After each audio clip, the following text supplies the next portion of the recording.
Guys, today we learn about threats in network. So firstly we learn about threats. So simple meaning of threat is dangers, खतरा. That means threat का simple मतलब होता है खतरा यानी कि danger. Cryptography या नेटवर्क सिक्योरिटी में थ्रेट का मतलब है ऐसा खतरा जो डाटा सिस्टम या नेटवर्क को नुकसान पहुंचा सकता है. सबसे पहले जाने क्रिप्टोग्राफी क्या होती है. तो सबसे पहले हम देखते हैं क्रिप्टोग्राफी का मीनिंग. तो क्रिप्टोग्राफी डेटा को सीक्रेट बनाता है यानी कि डेटा को छुपा देता है ताकि सिर्फ सही आदमी ही उसे पढ़ सके. मतलब डाटा को लॉक कर देता है. जैसे मान लीजिए हमें अपने दोस्त को चिट्ठी भेजनी है. अगर नॉर्मल भेजते हैं कोई भी चिट्ठी पढ़ सकता है, इसलिए हम क्या करते हैं चिट्ठी को कोड लैंग्वेज में लिख देते हैं. जैसे हेलो का लिख दिया KHOOR, मतलब एक सिंपल ऐसा चीज़ें लिख देंगे ताकि दूसरा इंसान समझ नहीं पाए. ठीक, यही क्रिप्टोग्राफी है. जैसे हम मोबाइल पर पैटर्न या पासवर्ड लगाते हैं, क्यों? ताकि कोई और मोबाइल ओपन ना कर सके. ये भी क्रिप्टोग्राफी का ही एग्जाम्पल्स है. या मान लीजिए और जब हम व्हाट्सएप पर मैसेज भेजते हैं, मैसेज हमारा इनक्रिप्टेड हो जाता है. मतलब बीच में हैकर भी देखे तो उसको समझ नहीं आएगा. इसको कहते हैं इनक्रिप्शन. तो क्रिप्टोग्राफी मेनली चार काम करता है. जैसे सीक्रेट रखना, डेटा चेंज ना हो, सही पर्सन को पहचानना, नॉन रिप्यूटेशन. एक लाइन में जैसे सिंपल मान के चलिए क्रिप्टोग्राफी डेटा को लॉक करके सेफ रखता है जब डेटा इंटरनेट पर ट्रेवल करता है. अब आते हैं अपने मेन टॉपिक थ्रेड्स इन नेटवर्क में. तो थ्रेड हमने जाना कि सिंपल डेंजर होता है इसका मीनिंग. तो इसका नेटवर्क में क्या मतलब रोल प्ले करता है इसको हम समझेंगे. जैसे जैसे कि एक एग्जांपल लेते हैं. मान लेते हैं कि एक घर है.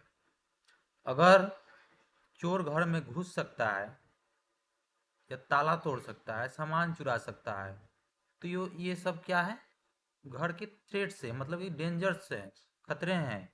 वैसे ही सेम नेटवर्क में थ्रेट के एग्जांपल्स होता है. जैसे इंटरनेट पर अगर कोई पासवर्ड चुरा ले, कोई मैसेज पढ़ ले, कोई डेटा बदल दे, वेबसाइट बंद कर दे, ये सब नेटवर्क थ्रेट्स कहलाते हैं. तो सिंपल मीनिंग में थ्रेट एक पोटेंशियल डेंजर है जो सिस्टम या डेटा को डैमेज, स्टील या मिसयूज कर सकता है. जैसे सिंपल एक वर्ड में बोल सकते हैं थ्रेड सिस्टम या डाटा के लिए खतरा. अब बात करते हैं इसके और डिटेल्स के बारे में. इसको मेनली नेटवर्क में 4 टाइप्स में बांटा गया है. जैसे इंटरसेप्शन, इंटरप्शन, मॉडिफिकेशन, फैब्रिकेशन. तो सबसे पहले देखते हैं इंटरसेप्शन. इंटरसेप्शन को सबसे पहले देखते हैं. इसका सिंपल मीनिंग चोरी से देखना या फिर सुनना.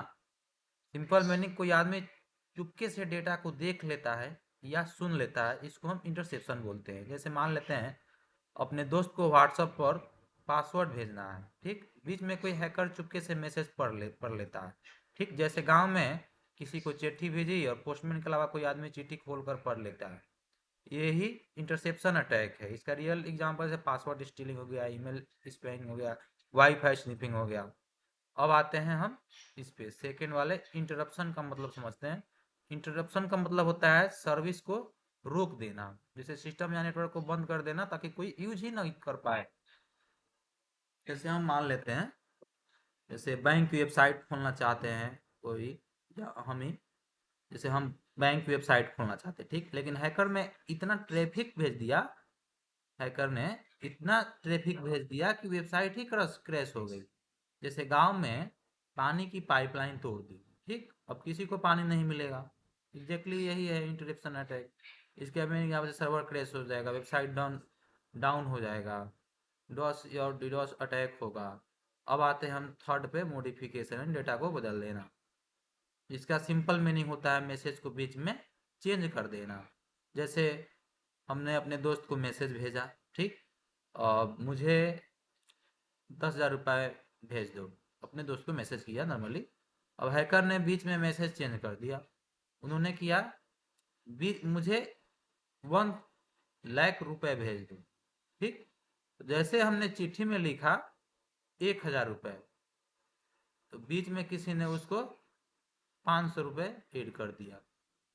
ये मॉडिफिकेशन अटैक है। इसका एग्जांपल है ट्रांजैक्शन चेंज, डेटा टेम्परिंग।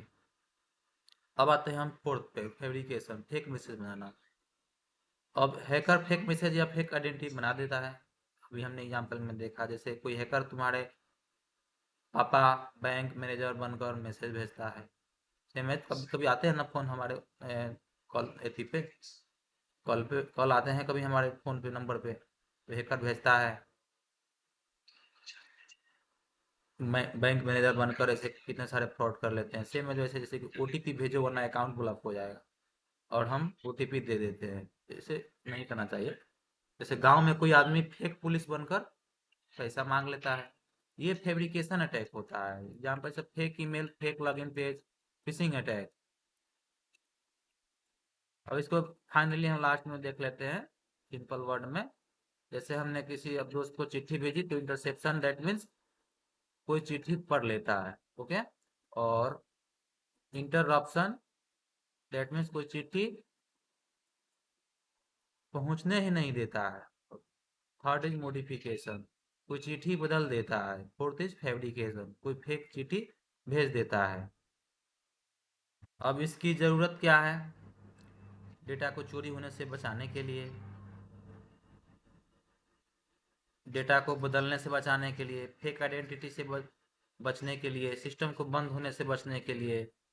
ठीक, सिंपल से बोल सकते हैं नेटवर्क थ्रेट को समझने का बेसिकली यही पर्पज है हमारा, कि डेटा को चोरी होने से बचाना, डेटा को चेंज होने से बचाना, ठीक, यूजर से बचना, सिस्टम को सिक्योर रखना। ठीक, आया समझ में?